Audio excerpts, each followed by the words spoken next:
Good Erev Shabbos, everybody. This week's Parsha is out of Devarim. And Devarim begins with Moshe Rabbeinu expressing unto Klal Yisrael words of Teichacha. Teichacha means rebuke, pointing out our faults, our flaws, weakness in our character.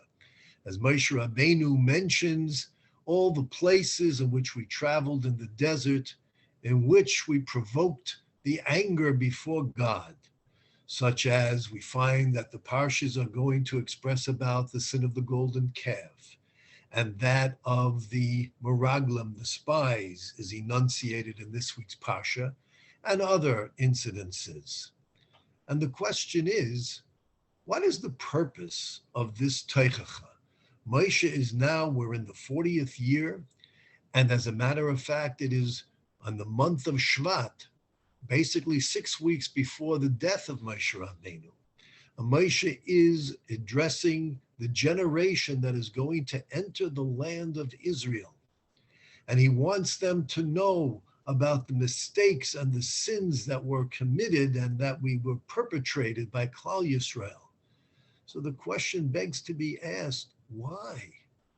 No one wants to hear Tochacha.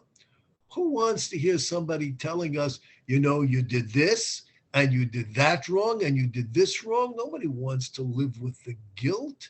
On the contrary, Rashi even comments and says, why did Moshe wait until just weeks before his death to point out all of the flaws in our character and our transgressions? Because if a person is going to point out the flaws and faults of an individual, and during the lifetime, and then they're going to repeat it a year later, and repeat it a year later, the person goes, you know what, I don't need this. I don't want to hear everything that I've done wrong. Let me hear something of a positive nature. Nobody wants to hear negativity. What is the purpose of this? In addition, the commentaries ask and say that Moshe is addressing this generation that's about to go into the land of Israel, and he's telling them of the mistakes of their parents and grandparents, a previous generation, the ones who made these mistakes of the spies and the golden calf that took place 38 or 39 years ago. So what exactly is the purpose of telling me, you know, your father and your mother, you know, your grandparents, they did a terrible thing. It was a tragic mistake. We were on the verge of going into Israel and they discouraged everybody. And because of that, we ended up wandering in the desert, and it eventually is going to unfold into a destruction of our first temple, second temple on Tisha B'Av. Well, that's terrible. Why are you telling me? Am I responsible for what my parents or grandparents did? Tell me what I've done. Maybe I'll take responsibility. What are you telling me about the past? Rabbeinu Yeruchim in Das Chochma Musa, he quotes a medrash of which it says, the words of Moshe were effective, and he received great reward for his words. Whereas the words of Bilam, these words were ineffective, and they resulted in the eternal destruction of Bilam and those in league with him. What exactly is the meaning of this medrash? It's comparing Moshe Rabbeinu to Bilam. What does one thing have to do with the other? So Rabbeinu Yeruchim learns, and he says that what is the purpose of Tochacha? The purpose of Tochacha, of rebuke, it's like a consult. Someone would pay a lot of money to bring in an expert and say, do me a favor, I want you to look over my books. I want you to go through my business. I should be making more money. What am I doing wrong? And they'll pay a person thousands of dollars, bring in a firm, and they sit there and they turn your business upside down and inside out and looking over everything. And then after a month, 2 months, 3 months, they sit down with you and they say, this is wrong, and that's wrong, and this is wrong. They tell you everything that's wrong, and that's why you're losing money. And you know what you say? You write out the check, and you say, thank you so much. I can't begin to thank you because you've helped me grow.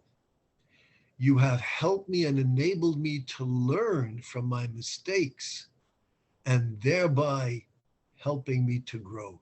Correct them, learn from them, and move on to greater heights and success. That's the purpose of Tochacha. That was Moshe Rabbeinu's purpose. Moshe Rabbeinu wasn't here to put us on a guilt trip. Moshe was saying, look at the mistakes, the errors, the flaws in the character, the weaknesses of the previous generation. And then you will be able to learn from them.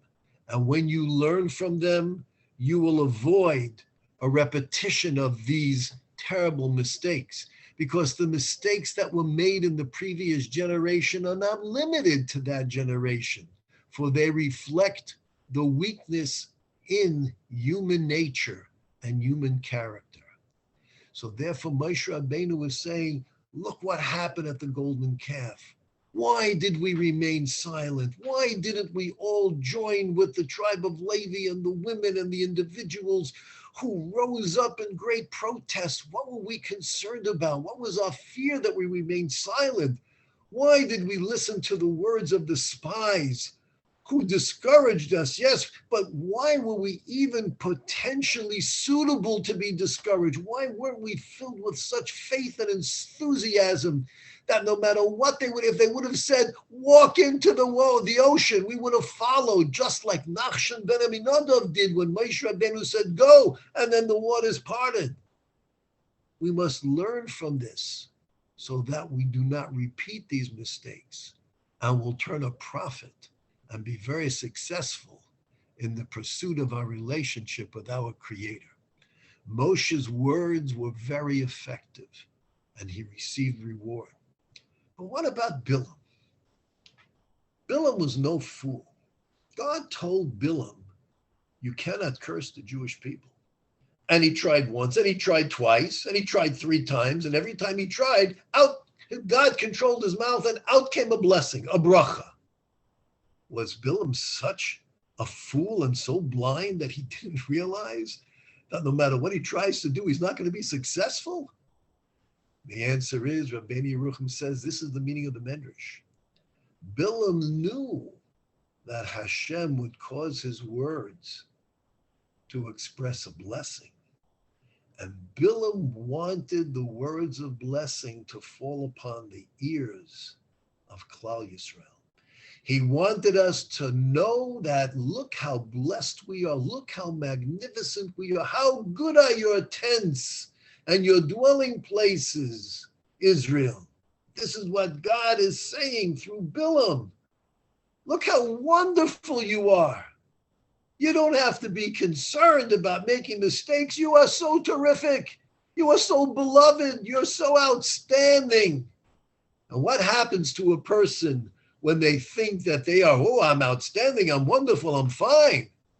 I'll tell you, my doctor told me a year or 2 ago, he said, you know, your sugar is just a little bit high. You're getting close, whatever. Start cutting back on your sugar and sweets.